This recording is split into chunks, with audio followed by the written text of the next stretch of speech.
Balance of payments is an important area when it comes to studying the relationship, the economic relationship between countries.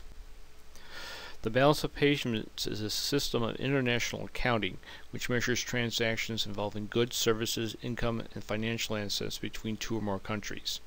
The balance of payments actually consists of three accounts: the current account, the financial account, and the capital account. The sum of these three accounts must equal 0. The current account is calculated by exports minus imports plus net income from investment abroad plus net transfers. If the current account is positive, greater than 0, then the country has a trade surplus. If the current account is negative, less than 0, then the country has a trade deficit.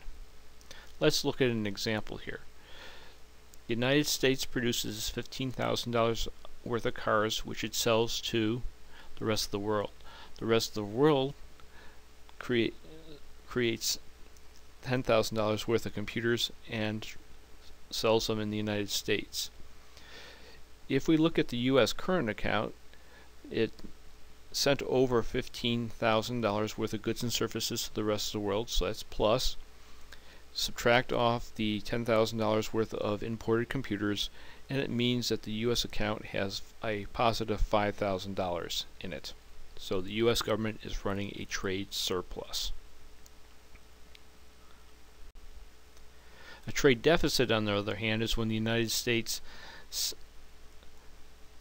receives more than it sends out. In this case, the United States produces $10,000 worth of cars, and the world produces $15,000 worth of computers. The trade takes place, and now the United States has sent out less than it took in, so it will have a trade deficit. In this case, the United States current account would be $10,000, the amount that the United States produced, minus $15,000, the amount that it imported. So the United States would have a trade deficit of $5,000. The financial account measures the net sales of stocks, bonds, real estate, other financial assets between two countries. To keep it simple, we're going to say that the financial account is sales of assets minus purchases of assets. If the United States sells $15,000 worth of bonds and buys $10,000 worth of stock from other countries, its account would be $15,000 minus the amount of bonds it sold, or plus the amount of bonds it sold minus the $10,000 of common stock that it purchased. This means that the financial account would have a plus $5,000. If the United States sells $10,000 worth of bonds and buys $15,000 worth of stock, we sort of have the opposite problem. Its account would look like something like $10,000, the amount of bonds it sold to the rest of the world, minus $15,000 that it bought in stock from the rest of the world, so it would have a financial account deficit of $5,000. The capital account measures the sale of non-produced, non-financial assets such as copyrights, patents, transfers of capital between countries through immigration or emigration by individuals. For simplicity, the capital account is net sales of non-financial assets plus transfers of capital. Let's look at the dynamics of balance of payments. Starting out, the United States imports $10,000 worth of computers. In order to pay for those $10,000, this means that its current account is a negative $10,000. What the United States did is it sent out $10,000 worth of cash to the rest of the world. So in some sense, the United States has exported $10,000 worth of cash to the rest of the world. So the world current account is a plus 10,000. Notice that the sum of the two accounts, the U.S. current account and the world current account, is equal to 0. The next step is the rest of the world now has all these US dollars that it needs to do something with. Now what will end up happening is that they will use that money to buy bonds from the rest of the world.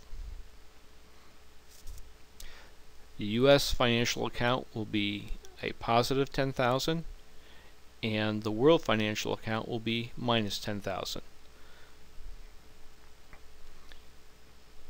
If we look at the sum of the U.S. accounts, that is its current account plus its financial account, we will notice that it ends up being 0, with neither a surplus nor a deficit. By the same token, the world's current account is $10,000 and its financial account is minus 10. Notice once again, however, that the sum total of the two is 0. At the end of the year, there must be a perfect balance between the current account and the financial account, between the United States and the rest of the world. Let's take a look at a graph. This is the balance of payments for the years 1960 through 2009. The important thing is to notice is that the current account is in the blue with the diamond-shaped data points, and the financial account is in the fuchsia with the square data points. What should strike you in looking at this is that they're almost mirror images of each other, so that when the financial account is down, the current account is up, and when the financial account is up, the current account is down. This reminds us that the sum at the end of the year has to be equal to 0 when it comes to the accounts, the international accounting accounts.